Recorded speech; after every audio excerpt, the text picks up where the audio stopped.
Саламатсыздарбы, парламентаризм сабактары талкуусунун кезектеги чыгарылышы менен студияда мен Ибраим Нуракун уулу. Бүгүн биз Жогорку Кеңештин жаңы төрагасы Чыныбай Акунович Турсунбековду маекке тартабыз. Студиябызга кош келдиңиз. Мына дегенде бул жооптуу кызматка шайланышыңыз менен куттуктайбыз. Жумушуңузду эмнеден жана кандай маселелерден баштадыңыз? Birinci кезекте мен ушул мени төрагалыкка көргөзгөн коллегаларыма көргөзүп, анан кече шайлап берген бардык Жогорку Кеңештин теги депутаттарына чын жүрөгүмдөн ыраазычылыгымды билдирем. Ал эми иште болсо, албетте күнүмдүк жасалып келаткан иштер бар. Мынакей бүгүн Жогорку Кеңештин сессиясы уланып атат. Эң биринчи маселебиз ар түрдүү маселелерден кийинкиси өкмөттүн ант берүү аземи болду. Ал ант берүү аземинен кийин мына өкмөттүн 2015-жылкы отчетун угуп атабыз. Бул маселелер менен катар албетте Жогорку Кеңештин түзүмүндөгү курамындагы бардык нерселер менен таанышууга туура келет. Мен кече акырында баштадым. Өзүмдүн ишимди уюштуруу маселесин колго алып атам. Ишимди натыйжалуу иштегенге уюштура алсам, андан кийин жеңил кетет деп турам. Ушу тааныш ишинен баштадым. Ал эми жөнөкөй атуулдар жаңы төраганын эмне жана кандай маселелерге көңүл бурушун каалайт? Ушул тууралуу кыскача сюжетибиз бар. Көрүп алып анан маегибизди уланталы. Жана моореки айылда жашаган адамга мисалы жер айдаштын жана жеңилдетилген кредит атпайбы? Ошону карапайым эле алса деген оюбузда. Мындан ары спикер өзү эски стандарттардын баарын сындырып, жаңыча иштесе жакшы болмок. Себеби дегенде аны какус-кукускулап турган деле эч кандай күч жок. Ошондуктан бардык аракетти колго алып, мыкты долбоорлорду уюштуруп, ошон менен бирге элдин жашоосуна камкордук көрсө жакшы эле болот деп ойлойм. Элдин күнүмдүк айлыктарын көтөрүүнү каалайт элем. Себеби дегенде эң дүйнөдөгү эң жакыр айлык менимче Кыргызстанда болсо керек эле. Айлык маянасы, пенсиясы 3000ге кайсы киши эми бир ай жашасын. Биринчиден ал биздин экономикабыздын өсүшүнө жакшы таасир берген ишти алып барганда жакшы болот эле да. Азыр мисалы жаңы эле келип туруп, мисалы тиги маселени же бул маселени чечет деп биз айта албайбыз. Жаңы эле келди, анан өзүңөр билгендей таанышат. Анан кийин эң негизгиси биринчи учурда, эң биринчи кезекте мен оюм ушу жанагы чек ара маселелерин чечсе деп ошону эле кааламакмын. Маселе көтөрүп абдан эле көп. Ал киши эле көптөн бери депутат болуп, СБКнын лидери болуп жетекчи болуп жүрөт. Баарын эле билет да. Менимче жакшы үмүт кылабыз, оңдоп кетсин деп эле. Келгендин баары эле баягы колдон келсе ушул көп үмүт этип атабыз. Кудай берип Кыргызстанды алга жылдырып, ошо ийгиликтүү болуп, баардык кемчиликтер оңдоп кетсе биз ыраазыбыз. Мына ар түрдүү суроолорду көтөрүштү. Атуулдардын мекендештериңиздин үмүтүн актай аласызбы? Биринчи кезекте айтып коюшубуз керек, биздин мекендештердин маселелери, көйгөйлөрү ар дайым биздин көңүлдүн борборунда. Мен фракцияны жетектеп турган учурда ар дайым өкүлчүлүктөр, биз элдин өкүлү катары жерлерге депутаттарыбызды жиберип, элдин көйгөйлөрүн угуп, ал жактагы биздин партиялаштардан угуп, аларды топтоп, аларды мындай өз-өзүнчө нукка салууга, анан ошол маселе болуп, ал маселелердин жалпы республикалык деңгээлде чечилиш үчүн фракцияда да аракет кылып келгенбиз. Мына бүгүнкү буюрса Жогорку Кеңешке келдик, парламентте дагы ошол маселелердин тармагына жараша, маселенин багытына жараша сөзсүз түрдө баарын алып, негиздеп, чогултуп, анан кийин өкмөт менен чече турган маселелер бар. Өкмөткө тапшырма берүү аркылуу чечиле турган маселелер бар. Мыйзам жолу аркылуу, мыйзам чечип берүү аркылуу, мыйзамды өзгөртүп берүү аркылуу чечиле турган маселелер бар. Мунун баары биздин колго алынат. Буга чейин негизи эле парламенттин 2021-жылга чейинки иши боюнча программа даярдалган. Ал программа бүгүнкү күндө биздин сайтта турат. Мен кечеде биздин депутаттардан сурандым, ошол программанын талкуусуна активдүү катышып, кошумча суроолорду берсе деп, мен ушул эле сунушумду биздин көрөрмандарга да айтат элем. Биздин атуулдарыбыз, коомдун активисттери ошол программаны карап, ага да өздөрүнүн бир жакшынакай сунуш ойлор болсо, кошумчаласа, анын баары ошол программа аркылуу бекисе, бул биздин парламенттин 5 жыл негизги жол картасы катары карап иштей турган курал болот. Ал эми кечүү шайлануу алдында өзүңүздүн кесиптештериңиздин алдында сунуштаган программаңыз тууралуу да сөз кылсак, эң биринчи кезекте өлкөдөгү туруктуулукка маани берилиши керек деп айттыңыз. Ошону чечмелеп берсеңиз. Биздин Кыргызстанда саясий койгоолаңдар көп болуп келген жакшы билебиз. 5 жылда 2 жолу чоң койгоолаң болду. Ал эми жыл сайын жазында жана күзүндө кайталануучу митингдерди эске алсак, бул барып эле жалпы элди чочута турган, Кыргызстан элин чочута турган, ишкерлердин үрөйүн учура турган көрүнүш болуп саналат. Ал эми биздин душмандарды кубантып, мына Кыргызстан тилге келе албайт экен, Кыргызстан бири-бири менен мушташат экен, согушат экен, Кыргызстан өлкө катары жок болот экен деген ойлорун жаратканга шарт түзүп атат. Мына ошондой кырдаалдан кутулуу гана биздин Кыргызстандын келечегине болгон биринчи кезекте өзүбүздүн атуулардын, кыргызстандыктардын ишенимин жаратат. Биздин жаш муундар чет өлкөгө кылчактап Кыргызстанда тынч жашоо жок дебей, өзүбүздүн өлкөсүдө жакшынакай жашоо бар, биз ушул өлкөнү өнүктүрөлү деген ниеттер пайда болду. Анын артынан албетте туруктуулук деген бул ошол өлкөнүн келечегине ишеним, бул ошол өлкөнүн атуулдарынын, ошол балдарынын келечеги үчүн жанталашып иштегенине шарт түзөт. Мунун баары туруктуулукка байланыштуу нерсе. Өлкөнүн келечегине ишенбей туруп, өзүбүздүн саясий, экономикалык туруктуулукту курбай туруп, биз Кыргызстаныбызды сүйөбүз деп да айтыштын өзү да туура эмес болот. Саясий стабилдүүлүктү сактоо менен ошол эле учурда бийлик структураларына, өлкөнүн жетекчилерине сын пикирлерди баспай, сөз эркиндигин баспай, оппозициялык күчтөрдүн демин баспай, мындан ары дагы ошол демократиялык өнүгүүнү улантып кетүүнүн тең салмактуулугун сактоо кажет деп эсептейсизби? Биринчи кезекте туруктуулук деген бул бийликти сындабай коюу дегендик эмес.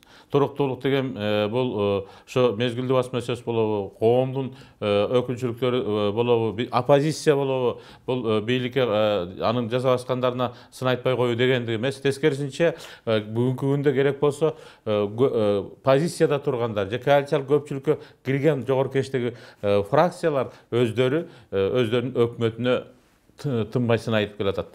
Кемчилигин тапкан жерден аны жалпы жарыяга алып чыгып, аны андай өкмөттүн отставкага кетишин шарттап атат. Бул эмнени киргизип турат? Туура кандай деңгээлде өкмөттө туруктуулук бар. Бирок ошол эле мезгилде өлкөгө туруктуулук алып келип атат. Өлкөнүн эли көрүп атат. Бийлик, өкмөт, парламент, бийликтин машиналары биригип алып, баягы жеңишинен өздөрүнүн кызыкчылыгын ишке ашырып, элдин кызыкчылыгын унутуп койбогонун, тескерисинче эл өзүнүн өкүлү кылып жиберген парламентте отургандар керек болсо өзү түзгөн өкмөттүн кемчиликтерин көзгө сайып көргөзүп, кемчиликтерин таап, эл алдында саясий атаандашчылыкка алып келип атат. Бул жаңы системанын, жаңы конституциянын артыкчылыктары болот. Мына ушундай конституция менен иштеген батыштын көп өлкөлөрү бүгүнкү күндө өнүгүүгө жетишти. Ошол эле мен айтып атам, Америкада эки эле партия башкарып келатат, кылымдап. Эки эле партия алмак-салмак, бири жарабай калса экинчиси жакпай барса кайра биринчиси келип дегендей. Мындан ал өлкөдө сын токтоп калды дегендикке жатпайт. Ушундай эле нерселерди башка парламенттик өлкөлөргө келтирсек болот. Мына 15 жылдан бери Турцияда бир партия башкарып атат, ал да парламенттик өлкө Турциядагы. Бирок ал партия элдин ишенимине кирди. Ошон үчүн иштеп, элдин ишенимин алып, улам барган сайын көбүрөөк добуш алып, көбүрөөк депутат чыгарып иштеп атат. Демек, азыркы маселе бир эле нерседе калды. Партиялар элдин ишенимине кириш үчүн иштеш керек. Эгерде элдин ишенимине кириштесе, сындан да коркпойт, оппозициядан да коркпойт, маселе болбойт. Мына сиз кечээ күнү төрагалыкка шайланганда бүгүн көптөгөн кесиптер өзүнүн баш макалаларын даярдап атышат. Негизги тема бул Кыргызстанда бийлик бир гана партиянын колуна өтүп кетти деген темада болуп жатат да. Буга кандай карайсыз? Эми бардык Кыргызстандын эли 2 жумадан бери күбө болду. Биз коалициялык көпчүлүккө кирген партиялар биздин коалициялык көпчүлүктөгү башка фракцияларга мүмкүнчүлүк бердик. Келгиле, силер чыгаргыла талапкер деп. Алар чыгарышты. Бир талапкерге токтоло алган жокпуз. Натыйжада 2 талапкер болду. turmuştun kızık tamaşası şunda ekan, ököteň 51'den добуш aldı. Bizdeki reglament boyunça, bizde mıyzamlar boyunça bu iki öteň birdeý добуш alsa, hayra 2-nji turga çygat, 3-nji turga çygat degen nerse jok eken. Ayla jok ököteň çeginүүgө argasy boldu. Biz mümkinçiligimizi berdik. Demokratiyanın bardyk şartları saktaldı. Andan keyinki kadam bul albatta keyinki kalgan iki fraksiyada bolчу koalitsiyadagı özüňөр jakşı bilesiňer Atameken fraksiyası egerde Tursunberg'tin talapkerligi koysa biz koldoýbuz dep jarıya kıldı. Anın artынан opozisiyadagı Respublikata Jurt partiyası jarıya kıldı. Muna oşonun natijasında bizdin fraksiyadagı çeçim çıgardı. Anda siz barbayın dep atdyňyz ele, birok oşondoy fraksiyalar işenim görgösüp atkandan keyin özü dele kırdaal uşunday tüzülgönden keyin biz de sizdi koldoýbuz dedi. Bul bir tabiiylиктин негизинде келip чыкты. Кандайдыр бир кол толгоо болгон жок, күчкө салуу болгон жок. Наразылык же болбосо жанагындай нерселер качан айтылыш керек? Качан жөн эле келип күчкө салып эле бийликти тартып алып атса, мыйзамды бузуп, баарын өзүнүкү кылып атса, анда наразылык болот. Анан мыйзамды бузуп болбой турса, менимче бул жерде ар кандай сөздөр айтууга ар кимдин акысы бар, бирок негиздери жок. Сиздин талапкерлигиңиз каралып жатканда, бул өкмөттүн тез алмашып туруусу дагы бир чоң көйгөй катары козголду сиздин кесиптештериңиз тарабынан. Мына эми социал-демократтар баштаган парламенттик башкаруучу коалиция, анын төрагасы сиз болуп турасыз. Мындан ары өкмөт туруктуу болобу же дагы деле ошол кемчилик кетсе алмаша береби? Албетте биздин бардык аракетибиз, мен кече баяндамамда да айттым, бүгүнкү күндүн талабы, бүгүнкү максатыбыз парламенттин ичинде да, өкмөттө да туруктуулукту орнотуу. Ал эми стратегиялык максатыбыз күчтүү парламентти жаратуу болуп саналат деп. Бирок эгерде биздин ошол алып келген өкмөтүбүз кандайдыр бир кемчилик кетсе, аны эч ким аябайт. Анткени биздин саясий атаандаштарыбыз жеке эле оппозициядагы партиялар эмес.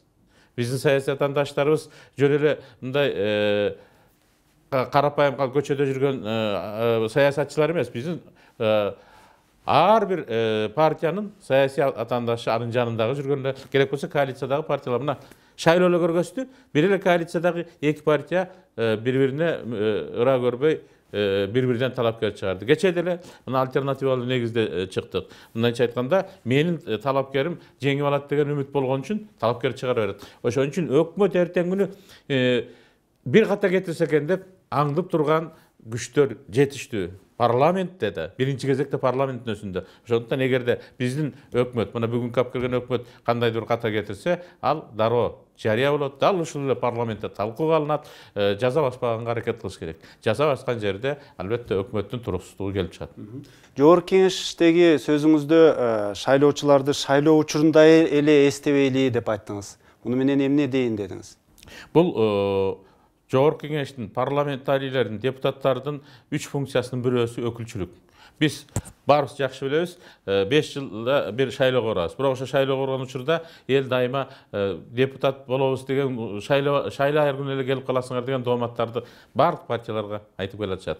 Мына ушундай нааразылык болбосун үчүн депутаттар ар дайым өзүнүн шайлоочусунун жанында болуш керек. Ошонун көйгөйүн билиш керек. Депутат өзү боло албаса, анын өкүлү, анын адамдары болуп, байланыш болуп, түз байланыш болуп, мындайча айтканда байланыш тынымсыз айланып туруш керек.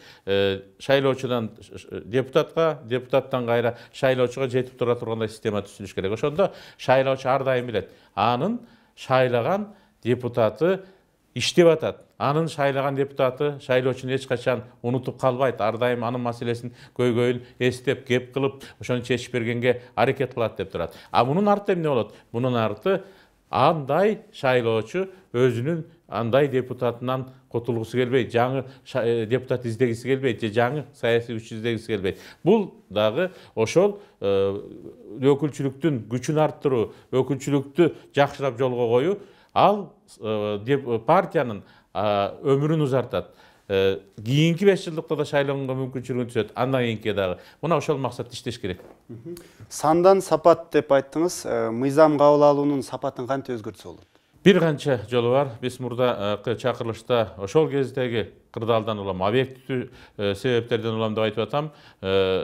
көп мыйзамдарды кабыл алдык. Бул экономикалык туруктуулук алып барыш үчүн, саясий туруктуулук жаратыш үчүн жаралган мыйзамдар болчу. Жаңы конституциянын улам ошого тууралаш үчүн жасалган кадамдар болчу. Өтө көп мыйзамдар жаралды. Керек болсо, ошо мыйзамды жаратуу боюнча бир жарыш сыяктуу да болду. Депутаттардын арасында дагы, парламенттин ичинде, фракциялардын ичинде да болду. Эми ал мыйзамдар, жасалган мыйзамдан баары иштеш керек да. Ал коомго дагы, ошо тармакка дагы, эгерде бир тармактык мыйзам болсо, өзүнүн жемишин бериш керек, бир алга жылышына шарт түшүш керек да, бир ийгилик алып келиш керек, жакшы болуш керек да, пайдасы болуш керек. Мына ошол нерсени изилдей турган, чыгарган мыйзамдарыбызды карап, аны иреттеп, пайдалуулугун, пайдасыздыгын карап, ичиндеги коллизияларды жоюп, коррупциялык жылчыктар болсо аны жоготуп, ушул багытта иштеп, сапатын арттырышыбыз керек. Бирок аны менен катар ошо жазган мыйзамдар эми көбүрөөк күнүмдүк эмес. Биринчи кезекте тиги стратегиялык максатты эске алуу менен алыскы келечекке багытталган болуш керек.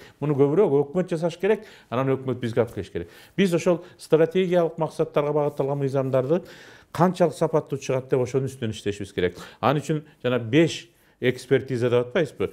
Анын эң маанилүүлөрү бар. Мыйзам үчүн ошолорду унутпай, баарына талап кылбаган экспертиза бар, жок, айрымдарына талап кылынгандар бар, ошого жараша экспертизалар формалдуу эмес, чыныгы маанайда өтүш керек. Мыйзамдын талкуусу формалдуу эмес, чыныгы жандуу маанайда өтүш керек. Анан ал мыйзамдардын кабыл алуу процедурасы кичине мындай таскактап эмес, шашпай, салмак менен талкууланып өтүш керек. Эң биринчи кезекте биринчи окууга чейин кабыл алуудагы концепциясы же саясаты катуу каралыш керек. Эртең күнү концепциясына абдан жакшы концепция жазып келип, бирок аягында мурдак тас кейпинде кийип калган мыйзамдардын кереги жок. Пайдалуулугун негиздеп берсе, анда ал үчүн убакытты да берип, процедурасында узартып, кабыл алуу процедурасын күчтөп, анан кийин мыйзамга албетте чыныгы мындай объективдүү эксперттерди тартып, аналитикалык иштерди көбүрөөк жүргүзүп, накталап жүргүзүп, анан кийин жетишебиз. Ал эми мыйзамдын аткарылышын көзөмөлдөөнү күчөтүү үчүн айрым кесиптештериңиз мына 2-3 министрди кызматтан алалы, ошол мыйзамдарды аткарбаган. Аларга сабак болсун, биз ошондой бир кескин чараларга баралы деп сунуштады. Ага да жетебиз. Биринчи кезекте мен ошон үчүн айттым, комитеттерге укук берели. Укугу да бар. Комитеттерди ишин бир аз күчөтөлү. Комитеттер керек болсо 1 жылдык календардык планын түзсүн. Календардык планында ошол кабыл алган мыйзамдарды киргизип, мына мисалы бул айда бул мыйзам боюнча бир көзөмөлүн жүргүзүп, аткарылышын текшерели, кийинки айда бул мыйзамдын аткарылышын текшерели деп, аны да өкмөт да билип, ошол мыйзамды аткарууга тиешелүү болгон бардык керектүү уюмдар, мекемелер билип, баары даярданып, аракетин кылып, эртең күнү алар дагы иштеп атканын далилдеп бериш керек. Же иштебей атса, эмне үчүн иштебей атканды көргөзүп бериш керек. Кээде биз да парламенттагы иштебей турган мыйзамдарды кабыл алып койгон учурларыбыз бар. Андай объективдүү себеп болсо, биз өкмөттү күнөөлөй албайбыз да. Жөн эле акчасы жок, акча бюджеттен өзүбүз акча бөлүп бербей туруп, тигил же бул министрди мыйзамдын аткарылышына кош көңүл кылып атпасың деп күнөөлөй албайбыз, жазалай албайбыз. Ошон үчүн бардык нерсе объективдүү болуш керек да. Мына ошол багытта иш жүргүзүү биздин милдетибиз. Конституцияга реформа керекпи, өзгөртүү керекпи деген суроого сиз так кесе жооп берген жоксуз, бирок ага кылдат жана жоопкерчиликтүү мамиле кылыш керек деп айттыңыз. Туура, анткени себеби конституциянын беренелери эгерде биздин эртең күнү биздин мамлекетибиздин өзөгүнө доо кетирип аткан болсо, биз андай беренелерге көңүл буруп өзгөртүүгө туура келет. Мен эч качан бир тигил же бул бийлик бутагынын функциясын күчөтүп өзгөртүүлөргө каршымын. Аны 2020 жылга чейин ушул аларга тийбейли жашасак туура болот. Бирок эртең күнү кокустан мамлекетибиздин өзөгүнө доо кетире турган, бекемдигине доо кетире турган бир беренелер болуп калса, аларды оңдоп түзөө керек деп эсептейм. Ошондой коркунучтар тууралуу кече күнү президенттин кеңешчиси Бусурманкул Табалдиев айтпадыбы? Азыркы конституцияда мындай жарыла турган миналар бар деп мүнөздөдү. Мына ушул өзгөртүү зарылдыгы бар деди да. Мен ага кошулам. Андай болсо качан өзгөрүү болушу мүмкүн? 2020-жылга чейинки мораторийди күтүшүбүз керекпи же ага чейин да өзгөрүүлөр болуп калышы? Мамлекеттин өзөгүнө доо кетире турган ошо бомбалар болсо, ал бомбаларды эртерээк, миналар болсо, миналарды эртерээк коопсуздандырып коюш бул биздин милдетибиз. Жана жогоруда жогорку кеңештин өнүктүрүү стратегиясы жөнүндө кеп кылбадыңызбы? Сизге чейинки төрага Асылбек Жээнбеков парламенттик демократия системасына жол салган спикер болуп калды. Парламентте мындан аркы багытында сиздин учуруңузда эмнелер өзгөрөт? Албетте, ал жол улантылыш керек. Бизде парламент өткөн чакырышта консолидацияга алып барган аракеттер болду. Мына ошол консолидациянын негизинде өлкөдө туруктуулукка мүмкүнчүлүк түзүлдү. Кандай гана күчтөр болбосун парламентте, ал күчтөр биринчи кезекте мамлекеттин кызыкчылыгын коюш керек, андан кийин калган кызыкчылыкка туруш керек болсо партиялык кызыкчылыктагы ошол кызыкчылыктан кийинки орунда туруш керек да. Негизги өзгөртө турган нерселерди мен айтып өттүм кече дагы. Мен аны кошумчалап отуруунун кереги жок деп ойлойм. Сиздер да күбө болдуңуздар.